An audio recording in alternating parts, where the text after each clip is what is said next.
Why is there a photo of your mom and Emily at the garden room? I asked David, not looking up from my phone. He was sprawled on the couch watching ESPN, barely registering my question. The bridal shower. The one I paid $4,000 for. That got his attention. He sat up, muted the TV. Oh, yeah. That was today. I finally looked at him. Really looked at him. You knew about this? Well, yeah. Mom organized it last minute. She thought it'd be easier to keep it small. I scrolled through more photos. Patricia, my mother-in-law, smiling with Emily. Aunts I'd met at Christmas. Cousins who'd eaten at our dinner table. All at the venue I'd personally booked and paid for 2 months ago. My name wasn't mentioned anywhere. Small, I repeated. There are 30 people in these photos, David. You know what I mean. Just close family. He reached for the remote. I set my phone down carefully on the coffee table. I'm your wife. I know that, Sarah. He sighed like I was being difficult. But you hate those girly things anyway. I thought you'd be relieved not to have to sit through 3 hours of wedding talk. Did you tell your mother I hate those things? Or did you just not mention I wasn't invited? It wasn't like that. Then what was it like? He stood up, irritated now. Why are you making this into a thing? Emily had her shower. You've been working extra shifts anyway. I didn't think you'd care. I didn't respond. I went to the bedroom and closed the door. That's when 8 years of my marriage started playing back like a movie I'd somehow missed the plot of. The first time I'd noticed something was off was 5 years ago. David had taken credit for planning our family trip to Hawaii, a vacation I'd spent months researching and had put $8,000 on my credit card for. At the farewell dinner, his dad had raised a glass and said, "To David, for bringing us all together and treating us to paradise." I'd looked at David, expecting him to correct his father. To say, "Actually, Sarah did most of the planning." He'd just smiled and squeezed my hand under the table. Later, when I'd brought it up, he'd said, "Does it really matter who gets credit? We're a team." 3 years ago, his mother's car had broken down. The repair estimate was $12,000 more than the car was worth. I'd offered to help her buy a used Honda. Patricia had cried and hugged me, saying I was an angel. 2 weeks later, at a family barbecue, I'd overheard her telling her sister, "David is so generous. He bought me this car. I don't know what I'd do without my son." I'd frozen with the potato salad in my hands. David had been right there. He'd heard her. He hadn't corrected her. When I'd confronted him later, he'd shrugged. "Mom's proud. She doesn't like admitting she needed help. Let her have this." 6 months ago, Emily had gotten engaged to Marcus, a surgeon. I'd been genuinely happy for her. Emily had always been sweet to me, in a distant sort of way. When she'd asked if I could help with the wedding venue deposit, I'd said yes immediately. I'd written a $6,000 check. Emily had texted me a thank you with heart emojis. At the next family dinner, I'd heard Patricia tell Marcus's parents, "David's been so supportive. He put down the deposit for the venue. Emily's lucky to have such a generous big brother."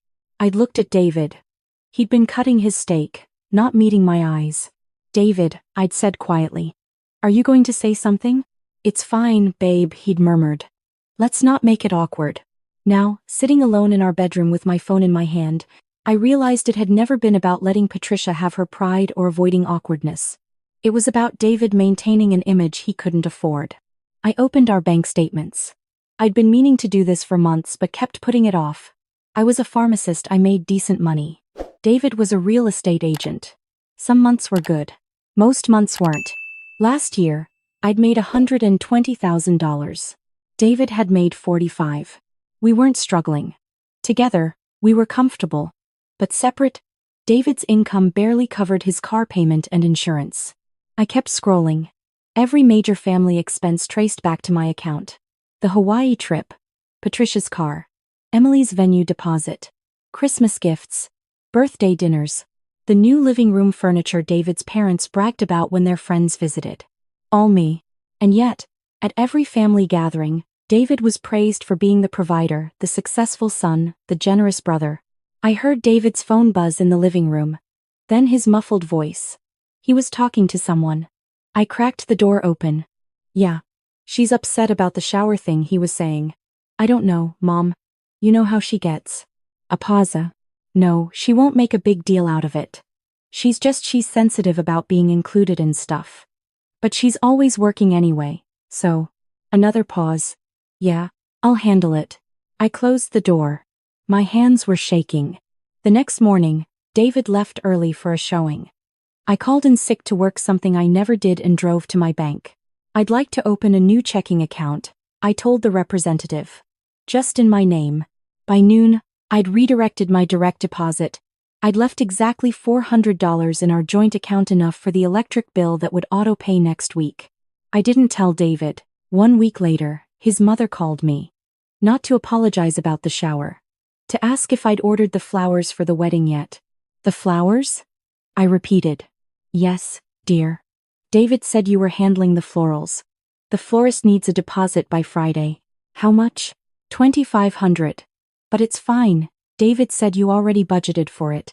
I smiled even though she couldn't see me. Actually, Patricia, I'm not handling the flowers.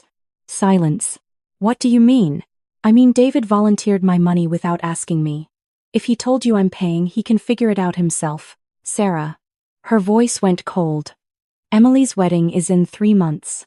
This isn't the time to be petty. Petty, I repeated. Is that what you call it when someone expects to be treated like family instead of a bank? I don't know what you're talking about. I wasn't invited to the bridal shower, Patricia. The shower I paid for. That was just a misunderstanding. Was it a misunderstanding every time you told people David paid for things that I actually paid for? She sputtered. Well, you're married. What's yours is his, then what's his should be mine too. But David doesn't let your family think I contribute anything, does he? I hung up. David came home that night angry. My mom is upset. What did you say to her? I told her the truth. What truth? That I'm not paying for any more wedding expenses. His face went red. Sarah, we already committed. You committed. Without asking me. We're family. You don't ask family for permission to. Family invites each other to events, I interrupted. Family doesn't take credit for money they didn't spend. Family doesn't make their wife feel like an ATM with legs. That's not fair. You know what's not fair? Being excluded from your sister's bridal shower while everyone thanked your mother for hosting it at the venue I paid for. David ran his hands through his hair.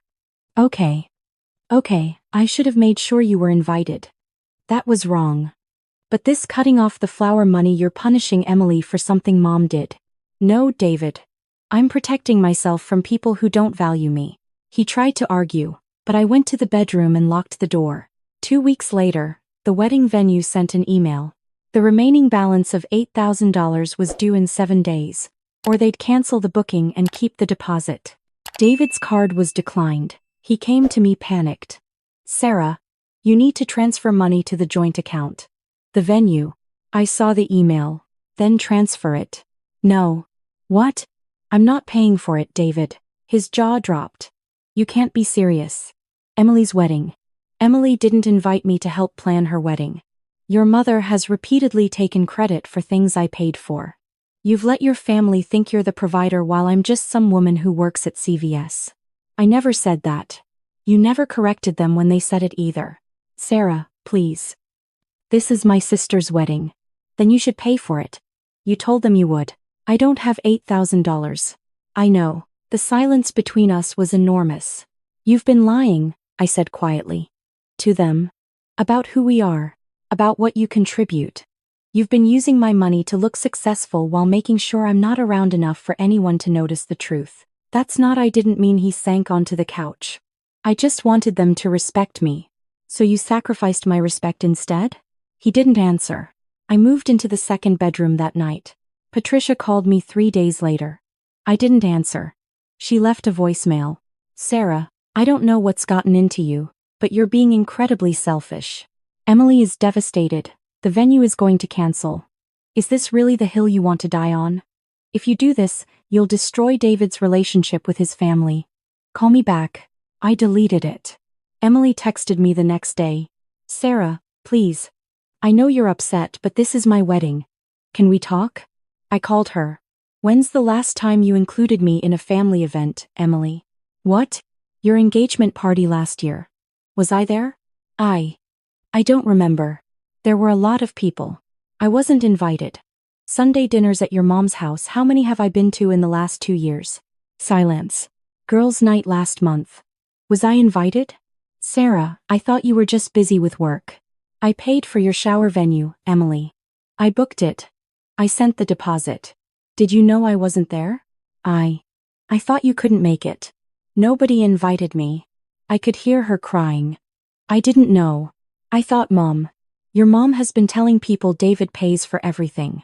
David has let her. Meanwhile, I've been funding your wedding while being treated like I'm too busy or too boring to be part of this family. That's not true. Did you text David to thank him for the venue deposit? Or did you text me? She didn't answer. You texted me, I said. Because you knew the truth. But it was easier to pretend, wasn't it? Easier to let David look generous. Easier to exclude his working wife who wouldn't fit into your photos anyway. Sarah, please. I hope you have a beautiful wedding, Emily. I really do. But I'm not paying for it. I hung up. David barely spoke to me for a week. He moved back to his mother's house. I changed the locks and put his belongings in storage. The wedding got postponed. According to a mutual friend, Emily and Marcus had to scramble to find a cheaper venue. Patricia had to ask her sister for money. David borrowed from a friend. The wedding finally happened 3 months later. I saw photos on Facebook. It was small, outdoors, clearly budgeted. Emily still looked beautiful. But in every photo, Patricia looked tense. David looked exhausted. I didn't feel triumphant. I just felt free. I filed for divorce. David contested it at first. He showed up at my workplace one afternoon, begging me to reconsider. I'll change, he said. We can go to counseling. I'll tell my family the truth. David, I interrupted gently. You didn't exclude me by accident. You built an entire lie about who provides for your family. That takes effort. That takes intent. I was insecure. I understand that. But you dealt with your insecurity by erasing me. By making sure your family saw you as the success and me as... What? The absent wife? The boring pharmacist? I never meant. It doesn't matter what you meant. What matters is what you did. And what you did was choose their respect over my dignity. Every single time. He left crying. 6 months later, the divorce was finalized. I moved into a small one-bedroom apartment downtown. It had exposed brick and huge windows. I decorated it exactly how I wanted, colorful throw pillows David would have hated. Plants everywhere, a reading nook with a velvet armchair. I started going to yoga classes. Made friends with my coworkers. Took myself to dinner at nice restaurants and didn't feel guilty about the cost. One evening, my phone rang. Unknown number. I almost didn't answer. It was Patricia. Sarah, she said. And her voice was different, smaller. How are you? I'm well, Patricia. That's good. A long pause. Emily's marriage is struggling. Financially. Marcus has student loans and Emily's boutique isn't doing as well as they'd hoped. They were wondering if you might know anyone who could help them with budgeting advice. I almost laughed. Are you asking me for help? The woman you excluded from your family? We didn't exclude you, Patricia. Silence. You did, I said. And David helped you do it. Because it was easier than admitting I was the reason he looked successful. I didn't realize. Yes, you did. You just didn't care. I heard her breath catch. Sarah, I'm sorry. I truly am. I was wrong. Thank you for saying that. Can you help them? No. But I'm not your family, Patricia. You made that very clear. I was just the bank. I hung up and blocked her number. That night, I poured myself a glass of wine and sat on my small balcony. Portland was beautiful this time of year. The city lights flickered like little promises. My phone buzzed. A text from my friend, Melissa. Wine night Friday? We're trying that new place downtown. I smiled and typed back, I'm there. I used to think being excluded from their lives meant something was wrong with me. That I was too boring, too focused on work, too different from them. But sitting there on my balcony, alone but not lonely, I realized the truth. Being excluded from their lives was the invitation to my own I'd been waiting for. And I'd finally RSVP'd yes.